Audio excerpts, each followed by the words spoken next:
3 chains, 1 rollup model, different bets on what Ethereum L2 should be. Arbitrum, Optimism, and Base all use optimistic rollups. They all use fraud proofs. They all settle to Ethereum. By technical spec, they're cousins. But the bet each chain is making about WHO uses an L2, what they use it for, and how value gets captured, that's completely different. And the bet you align with should match the capital you're deploying. I'm Rachel from ChainSense.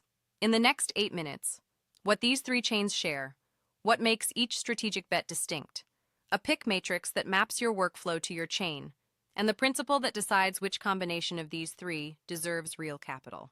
What these 3 chains share matters before we look at what divides them. 1. They're all optimistic rollups. They batch transactions, post the result to Ethereum, and accept a 7-day fraud-proof window before finality. 2. But they do not all run the same stack. Optimism and Base run OP stack. That's the Superchain core. Arbitrum runs Nitro, its own stack. The common thread is the optimistic rollup model, not a shared code base. Anyone who lumps all 3 together as OP stack chains has it backwards. 3. They all use the EIP 4844 blob market. Fee differences come from per-chain efficiency, not from L1 gas. 4. All 3 are stage 1 on L2BEAT. The Security Council can intervene with delays, force exit works in normal conditions, and the proposer set is opening up. 5. They all touch the Superchain meta layer at different depths. Optimism founded it. Base joined natively. Arbitrum runs parallel. This is the shared foundation. Now, the bets. Arbitrum is the capital efficiency bet. The bet, L2 success, is measured by how well you serve sophisticated users with deep liquidity, mature derivatives, and tools that scale to professional capital. The evidence, Arbitrum is the venue with the deepest liquidity for large, longer duration DeFi positions. The most stablecoin liquidity, the highest capital depth per active user. GMX V2, Camelot, Aave, they all chose Arbitrum because that's where the serious capital sits. The technical bet is permissionless decentralization through Baldi. Bounded liquidity delay went live in February 2025. Anyone can challenge invalid state. Anyone can defend. The fraud-proof system isn't gated by an allow list anymore. Plus, Stylus, Arbitrum's bet on multi-language smart contracts, Rust, C++, future-proofing developers beyond Solidity. The pattern matches the audience. Sophisticated DeFi users, capital-intensive strategies, tools that survive a market cycle. If your capital lives in perp markets, runs derivative strategies, or needs the deepest stable liquidity outside Ethereum Mainnet, Arbitrum's bet aligns with yours. Optimism is the governance bet. The bet, L2 success, is measured by who builds the ecosystem, who governs it, and how revenue flows back. The OP token, Citizens House, retroactive public goods funding, the most mature L2 DAO structure in production. Citizens House is the part most analysts skip. A separate governance body for public goods, not the token holders, different incentives, real institutional design. Optimism's standalone TVL is smaller than Arbitrum's or Base's, but here's the move most analyses miss. OP Mainnet is the OP stack seed. Base, WorldChain, Zora, Mode, Mantle. They all run OP stack. The Superchain ties them together. Optimism's real reach isn't OP Mainnet alone, it's the Superchain. And in aggregate, Superchain, TVL, and Superchain user counts dwarf any single chain standalone metrics. The bet. Optimism is building infrastructure. Other chains rent it.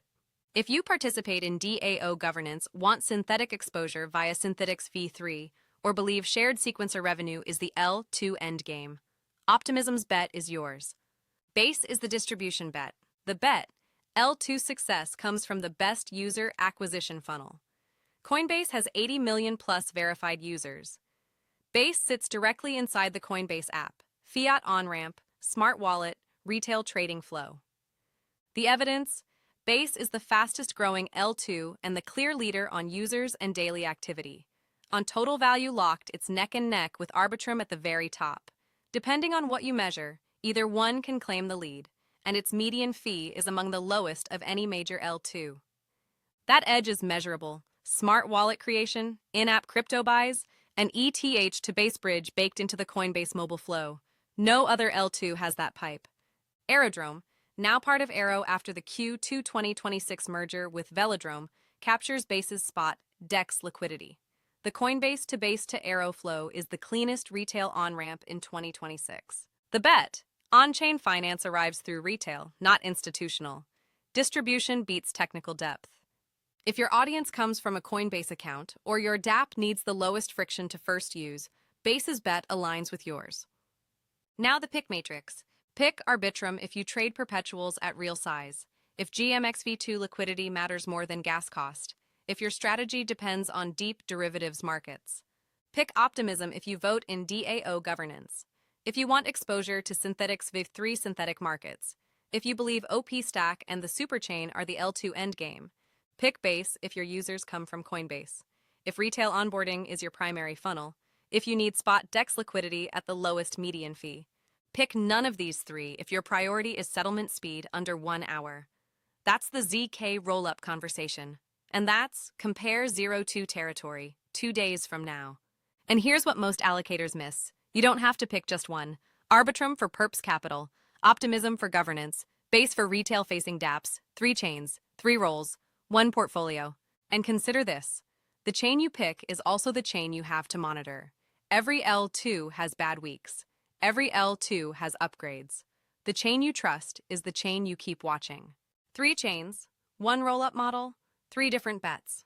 Arbitrum bet, capital efficiency for sophisticated users. Optimism bet, governance and superchain infrastructure. Base bet, distribution through Coinbase scale. All 3 bets are working. All 3 have strong protocols.